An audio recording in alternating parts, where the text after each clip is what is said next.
Redditors who have been someone's one call from jail. What's the story? I knew it was coming. I'd seen her get arrested. On the cops' second or third response to a noise complaint resulting from a very large and very loud party we were having at our apartment, my roommate mouthed off to the cop and they slapped cuffs on her. I was frantic. Vicky got arrested. What are we going to do? My husband-to-be said, relax. They'll keep her in jail overnight until she sobers up and she'll see the judge in the morning. She'll get time served for peace disturbance and that's it. We'll pick her up in the morning. Couple hours later the phone rings. The party is over, everyone has left. I answer the phone and of course, it's drunk Vicky. Oh my god, have you took me by mouth Ali shit I'm in jail. I tell her what Max told me. We'll pick you up in the morning. Chill out. I'm in here with criminals, you bitch. I tell her I am on my way and go back to sleep. Sure enough, 9 a.m. the next morning we go downtown to the municipal jail and there's drunk Vicky in her rumpled party gear in front of the judge with a line of other people. Judge says, time served. See the clerk and you're free to go. We pick her up and go for breakfast while she tells us about all the cool hookers she met and how we should invite them to our next party. A freshman college classmate who I did not know very well called me to tell me he had been arrested. I didn't ask for what, he only said he didn't want his family to find out. Could I come and pick him up? It cost $100 to bail him out but I did it, and looking back I don't really know what was going through my mind. In retrospect, he was arrested for prostitution although he wasn't prostituting. He was having oral sex with another man in a car at a park which was a popular hookup place. This was the early days of the internet, when gay sex was still not only illegal, but widely prosecuted in ways that straight sex might not have been, although to be fair, some straight couples having sex in a car would also have been arrested, especially depending on the location. He explained this to me and I was like, well, okay. Were you using a condom? He said no. I felt like I should look out for his safety, but that wasn't on his mind at all. He was just freaking out because he wanted to get the $100 back to me as soon as possible and he didn't want his family to find out. He paid me back like 2 days later. I found out years later that the charges were dropped and he stopped doing that in that location. I always felt bad for him, because he had to call a near stranger, but I also felt like at least he felt like he could trust me. I lost touch with him and haven't heard from this guy in like 15 years or so. I hope he's doing well and doesn't get arrested for oral sex anymore. I got a wrong number from a county jail in Missouri a couple months ago. When you pick up the call, there's a recording that tells you you're receiving a call from the Tipton County Jail, then it asks if you want to accept the call. I was pretty sure I didn't know anybody in Tipton County but accepted the call just to be safe. And sure enough, it was just some hungover guy who asked to talk to Steve. And I was like, there's no Steve. So he asked if this was 555-2204, and I had to tell him that, no, he'd punched it in wrong. Dude apologized and I wished him good luck with jail.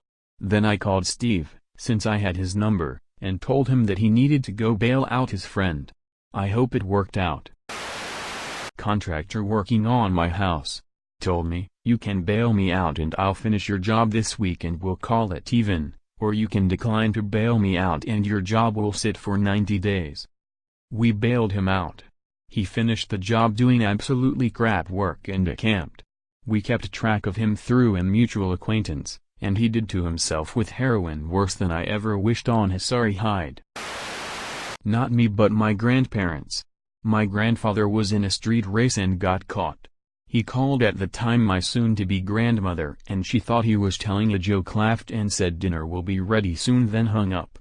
She found out later that night he was actually in jail and got him out and said he deserved it. I was at work at my government job. I get a call that begins with a recorded voice saying this is a collect call from a detainee at the 20th County Detention Center. Do you wish to accept the charges to speak to?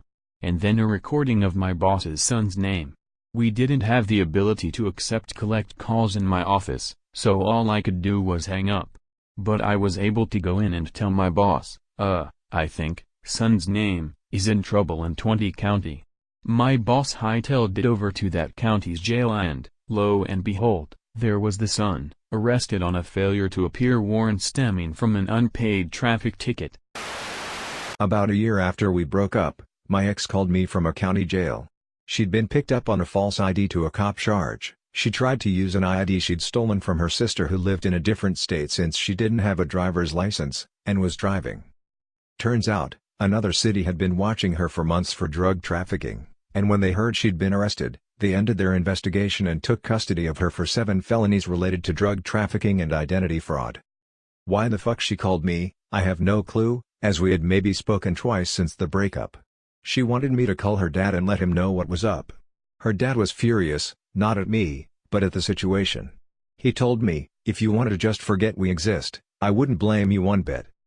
That's pretty much what I did. She's tried to contact me since then, only ended up serving a few months in jail, but I want nothing to do with it. Mid-2000s, one Saturday morning I get the call from an employee that worked for me. Her new boyfriend was arrested for drugs and can I come down to sign them out? I have no idea how any of this works. She will not answer. Why can't she do this herself? I get to the police station and she's in tears. She tells me she needs $1,200 cash to secure a bond for his release. She didn't know who else to call that would have that kind of cash. I remind her I'm a call center supervisor, I don't have that kind of money either. She goes on a tirade that I always said I would be there for anyone on my team. I immediately recognized that her plan was to get me present and guilt me into covering this bond. I told her this was completely inappropriate and to never ask me to do something like this again and left them there. She never brought it up again as she ended up working for me for another few years. Later on, her performance was extremely poor, and she was placed on numerous written warnings and performance plans. On the day she was to be terminated, I'm assuming she figured it out and she pretended to have her appendix burst. An ambulance came and everything. It didn't stop her from being fired. Our HR at the time were ruthless, they didn't buy her act for a second. TL, doctor and employee tries to guilt trip me into paying $1,200 bail bond for her boyfriend. So, me and my bud had scored some acid we'd been trying to get a hold for a while. Before heading out on our adventures, we stopped by the store to pick up supplies. My buddy decides shoplifting a flashlight was a good idea and gets snapped on the way out. Well, after hiding out in the woods for half an hour, I come back to the parking lot to get my car and see him in the back of the police car and figure that he's gonna be tied up for a bit, so I head on back to the house. Now, I'm not saying it was the right thing to do, but I'd been waiting to drop that acid for a while, so I wasn't going to let his momentary stupidity fuck up my plans for that evening. So I take the acid, all of it. And that's how I ended up at the county jail tripping balls at midnight. I got a call one night and in PA it is a recording saying you are getting a collect call from the county jail, and the person inserts their name at the beep and it inserts it into the recording at the proper place. Well, at this time I knew a few people who were temporary residents of the jail for various reasons, so I elected to answer even though I didn't know why Richard was calling me. I accept the call and it takes a moment to connect. A strange voice comes on and asks for Mary. And I tell him there is no Mary here. He asks, where did she go? Me, I think you got the wrong number. Prisoner, who are you? Me, none of your business. Prisoner, it is my business, put Mary on the phone. Me, can't do it, there is no Mary here. At that point things got a little more intense. Prisoner, I know Mary is there, you tell Mary to get on the phone or she is going to get at me. There is no Mary here, you have the wrong number. Prisoner, I know she's there. Why are you there? Why are you answering the phone? I'm going to kill you if you don't put Mary on. I hear yelling in the background at the jail, the guard telling him to get off the phone. At this point I am tired of it. Yep, she's here, she don't want to talk to you, my wife and I are going to marry her and start a polygamous relationship and move to Utah. And as I am talking he is screaming threats and there is struggle on the other end and the line goes dead. I bet he didn't get a second phone call for a while and I hope Mary didn't get into too much trouble. I know he never showed up to kill me. So there is that. Maybe I should have just hung up at some point. But it had been a boring evening until that point. My wife asks, who was that? I answer, Richard. Wife, who is Richard? I shrug my shoulders and say I have no idea. She just gave me a strange look. I should have asked her where Mary was. Missed opportunity. It was just this past Christmas Eve. I got a call from a close friend at 2 a.m. that she had been arrested for a DUI, an hour and a half away. I explained to her that I take sleeping pills, which she knew, so I was very groggy and I was also hosting my entire family for Christmas the next day. I asked if she could find anyone else and she said she had tried but couldn't reach anyone. So I got my ass out of bed and drove an hour and a half to pick her up. Once I got her, all she did was complain about what a pain in the ass this whole thing was. Then she proceeded to take out a big wad of cash that she'd gotten as gifts from family the night before, and count it to make sure the cops didn't take any. During the whole ride she didn't once thank me for coming to get her or offer me any gas money for driving nearly 3 hours. I didn't get home till 6 a.m. I was a total zombie for my kid and my family all day. I had been friends with this woman for 20 years and had been realizing slowly that she was not a good friend at all. That was the final nail in the coffin. I haven't seen her since and my stress levels have plummeted. That was the final nail in the coffin. I haven't seen her since and my stress levels have plummeted. Sometimes that's the best thing you can do. I met this hot guy at the gym and we exchanged numbers. We were talking and getting to know each other and then he started talking about being in and out of jail. Now I realize people can change, but I really wanted nothing to do with someone like that, so I stopped talking to him. A few months went by and I received a call from an unfamiliar number. I picked it up and it was him calling from jail. The automated system asked me if I wanted to accept the call and I just hung up. I later found out from a mutual friend that he knew he was going to prison and wanted me to be his pen pal. Nope. Not a call to me, but I was with my mom when it happened. My mom and I were shopping at a store that had virtually no cell service, so when my dad called from jail, the communication was spotty at best. He gets out maybe one sentence before cutting out, which then leads to my mom flipping out in the store because the call dropped. Trying to call the number back didn't actually work, so trying to figure out where he was / how to get a hold of him was quite the ordeal. Eventually she gets a hold of him and essentially is like, "Let me take her home and I'll deal with you later." This wasn't really her first priority since it was his fault. But, my mom, being the saint that she is, decided to do her best to help him even though they were separated at that point. Bonus point, on the way home, we see his car on the side of the road with a tow sticker. Dumbass tried passing a state trooper on the highway and got arrested for a DUI.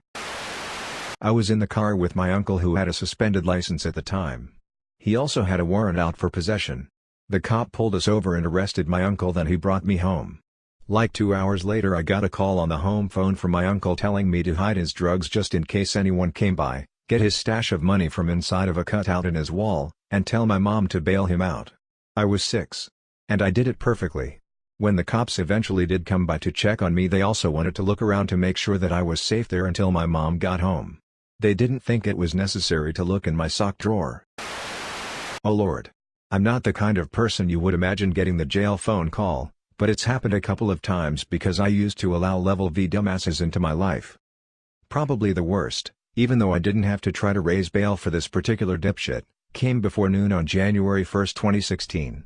It wasn't anything awful.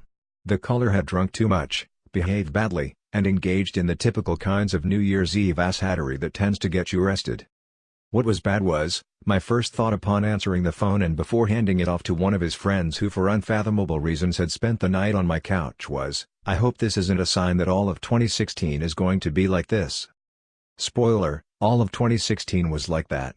David Bowie died, Prince died, lots of cool people died. I wasn't too worried about the election because even though I didn't particularly like her, of course Hillary Clinton was going to stomp that idiot Trump. I spent election night eating chocolate and drinking Malbec, which I refuse to drink now, on principle, and drunkenly watching old episodes of The Mary Tyler Moore Show while intermittently checking election returns and watching my soul shrivel up and die. Anyway, nobody has called me from jail since then, but if it ever happens again, I'm going to proceed based on the assumption that the subsequent 12 months will be a giant shit show. My business partner at the time called me drunk at 2 a.m. to tell me to come drive 4 hours to bail him out of jail after he got stopped doing 110 in a 60 towing an RV with his family in the truck too. He also took a swing at his wife / the cop at the scene. I did not go bail him out. He lost his shit at me, asking what I was gonna do for a job because it just nullified our partnership. My response was make a fuckton more money. A couple weeks later I was offered a corporate gig, where I do indeed make a fuckton more money. About a month and a half ago, I was watching porn when suddenly my video stopped and I had an incoming call from a number that I didn't recognize. I debated picking it up in case it was a dumb spam caller, but for a split second I thought, What if this is my dad but from jail? Because whenever my dad calls to say hi, he sometimes accidentally calls while I'm in the middle of watching porn. I dismissed the thought and ignored the call. Then, about an hour later, my aunt calls me and told me that the weird number that called me was actually Dad from jail. He was caught with some Xanax and a weed pipe and I bailed him out later that night.